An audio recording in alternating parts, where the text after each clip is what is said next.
A closing culture focuses on you need to make sure that you are there for your leads, that you have the staff, that you have the capability. It doesn't matter how big your staff is or even how small your staff is.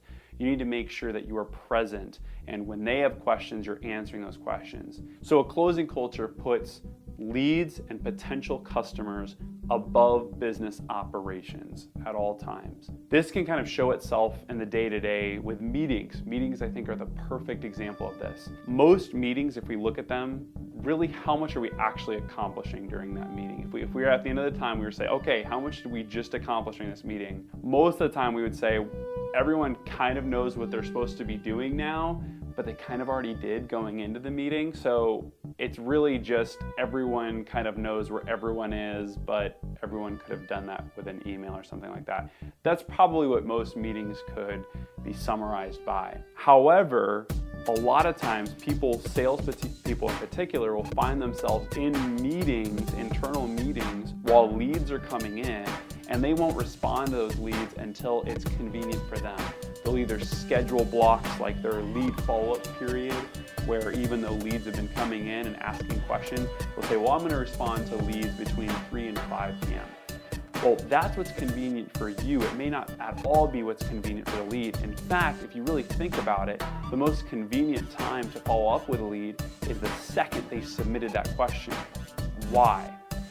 They submitted that question at a time that was convenient for them to do their research and to even be on your website and submit a question. So if you can follow up with them then versus waiting on your convenient period, you're most likely going to increase your conversion rates significantly. So to bring it back to meetings or bring it back to other things, a closing culture is the definition, or even diving into that culture, is a culture that says if a lead comes in, you can excuse yourself from what you're doing. If you're in the sales role, if your job is to increase business for the company, and that could either be the CEO, the owner who's wearing many different hats, or that could be someone who's wearing only a few hats but is focused mainly in the sales role, then your job is to follow up with that lead above everything else, including being able to say, you know what, guys, I just had a lead come in. I know we're having this internal meeting, but just send me the notes and the recap. I need to follow up with this lead right now.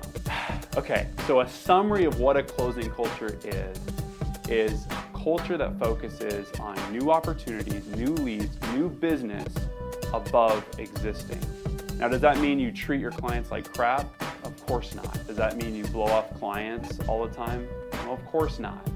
But for those who are in the sales role or the sales capacity, you need to be able to work with your team to free you up so you can respond the way you would want to be responded to when you reach out to a company wanting to know different answers to questions you have or to know potential solutions to the problems you might have. If you enjoyed this video about what a closing culture is, I wrote a whole book on it, and you can read as much as you want. We talk about the 5-minute follow-up and what you actually need to do to get to that place with your organization, because it does take a lot. It is an adjustment. We talk about getting into culture and getting buy-in. We talk about sales and marketing alignment and how you need to have those two really closely aligned to have a true closing culture. So feel free to go onto Amazon, type in A Closing Culture by Josh Harcus or just A Closing Culture, and it should be one of the top entries that pop up.